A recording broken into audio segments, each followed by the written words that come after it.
A graça e a paz do Senhor Jesus. Veremos hoje o capítulo de número 34 do livro de Jeremias, que tem 52 capítulos no total. A inconstância em Judá lhe causou ruínas. Abra aí a sua Bíblia no capítulo de número 34 do livro de Jeremias, fazendo lembrar que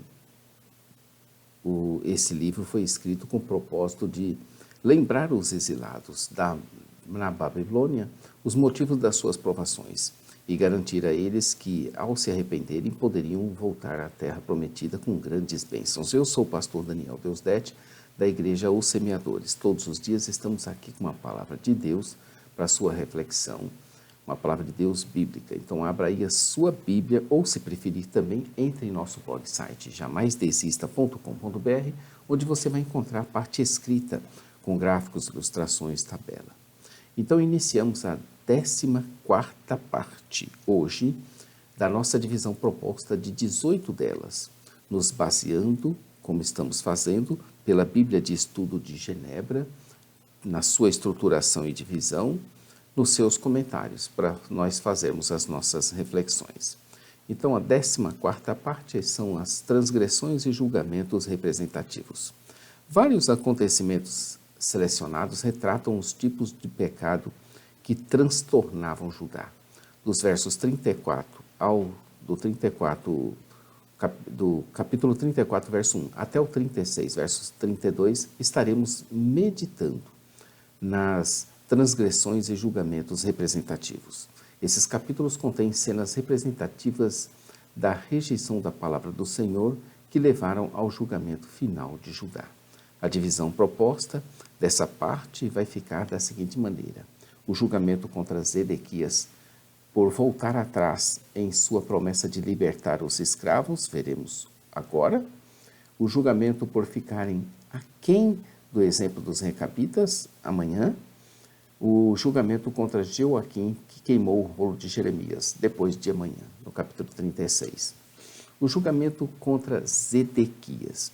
Veremos neste capítulo, hoje, o julgamento contra Zedequias. Essa sessão mostra Jeremias transmitindo profecias de julgamento contra Zedequias, por este haver quebrado a sua promessa de libertar os escravos de Jerusalém.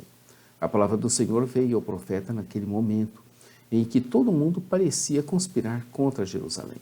Mas isso se explica. Era comum os tratados trazerem estipulações que obrigavam as nações vassalas a lutar para o seu suzerano.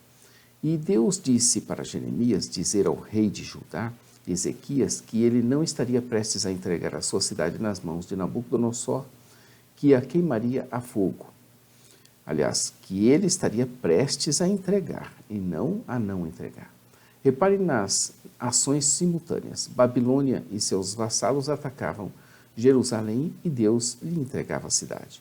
Ora, se Deus não entregasse a cidade, jamais os babilônicos poderiam conquistá-la. Embora a impressão que se tem primeiro é de que houve uma grande conquista da Babilônia, mas de fato e de verdade é Deus que a entregou.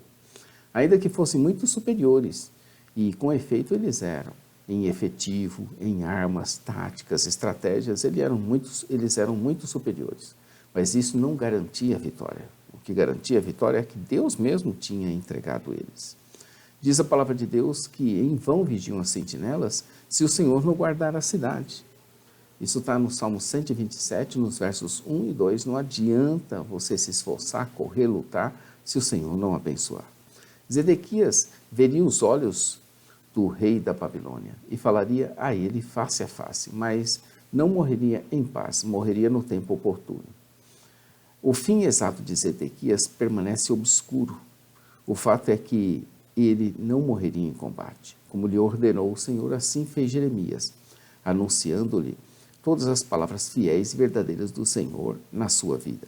Assim ele fez no exato momento quando o exército babilônico atacava a cidade de Jerusalém e outras como Laquis e Meca, importantes cidades fortificadas de Judá. Esse versículo, o versículo 7, oferece um vislumbre dos últimos dias de Judá. Jerusalém sabia que o inimigo estava se aproximando, tomando uma a uma as cidades mais afastadas do capital do reino. Um fragmento de cerâmica datado de 588 a.C. traz uma mensagem ao comandante de Laquis. Estamos esperando os sinais de fogo de Laquis, pois não podemos ver a Zeca. Novamente a palavra do Senhor veio a Jeremias, quando o rei Zedequias tinha feito um pacto com o povo que estava em Jerusalém para lhes apregoar a liberdade. De acordo com as leis, os escravos deveriam ser libertos no último ano de um ciclo de 7 anos. Zedequias não havia exigido o cumprimento dessa prática, mas agora obedece à lei na tentativa de apaziguar Deus. Essa iniciativa do rei reflete a sua ambivalência quanto a dar ouvidos a Jeremias ou aos seus conselheiros políticos. A princípio, todos obedeceram ao comando do rei, mas logo voltaram atrás em suas decisões de libertá-los e refizeram a escravidão. E nisso veio a palavra ao profeta que Deus tinha feito com eles um pacto, uma aliança no deserto, no dia em que os tirou do Egito, da terra da servidão. O Senhor relembra o que foi dito em Deuteronômio 15, verso 12, de que era para libertarem cada um a seu irmão hebreu, que lhe foi vendido e que lhe serviu por 6 anos. Mas ressalta o Senhor o fato de não terem ouvido a Deus, nem terem se inclinado a Ele para obedecer. Deus tinha se agradado do pacto deles, mas tão rapidamente desistiram e, como meninos, eles voltaram atrás. Isso despertou a ira do Senhor contra eles. Esses 2 verbos, a mesma palavra no hebraico, voltado a fazer, mudaste, retratam claramente a inconstância de Judá. Os judaítas iam para um lado e depois para o outro, porém não existia neutralidade moral. O que eles faziam profanava o nome do Senhor. A desconsideração ostensiva da lei que determinava a libertação dos escravos representava, na verdade, um repúdio do Senhor que deu a lei. Como cada um desrespeitou a sua própria decisão de proclamar a liberdade deles, ele, o Senhor, proclamaria a liberdade deles para a espada, para a fome e para a peste. E ainda que os faria um espetáculo de horror em toda a vida. A repetição irônica, liberdade, liberdade, reflete a maneira como o povo trouxe julgamento sobre si mesmo.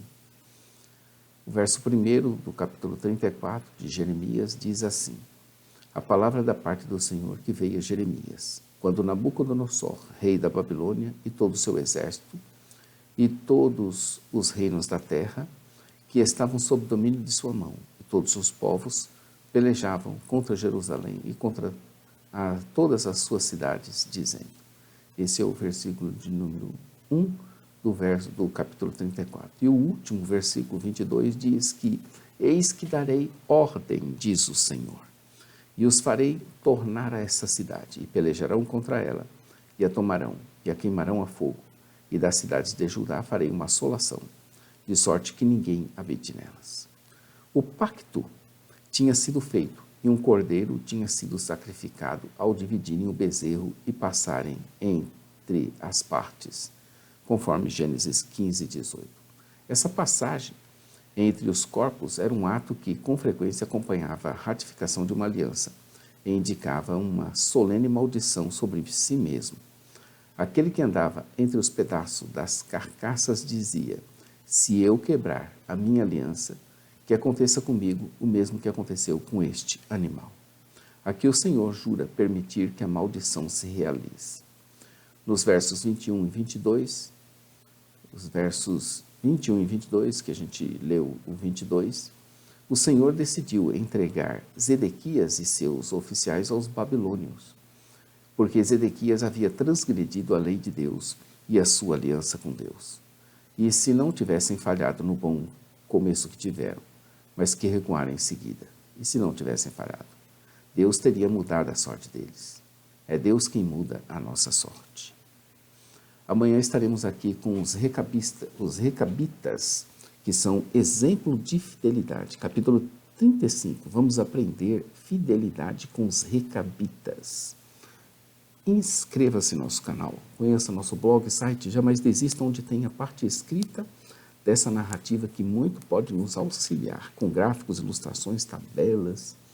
Também conheça a nossa loja virtual semeadores.com.br, onde você vai encontrar todo o nosso material, literatura, à vontade, bíblias de estudo, livros, meus livros, livros de autores da Semeadores, muita coisa, muito material interessante.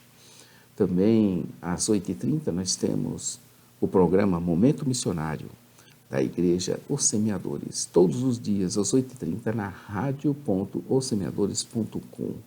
Às 15 horas dos sábados, Momento Missionário da Igreja Os Semeadores, com o pastor Johnny Ramos, Palavra de Vida com o pastor Johnny Ramos. Também conheça a nossa loja física no centro de Taguatinga, em Brasília, no Distrito Federal. A todos um bom dia, fiquem com Deus. Maranata, ora, ora, vem, Senhor Jesus. Deus abençoe seu dia, sua vida, seu ministério, sua família. Amém.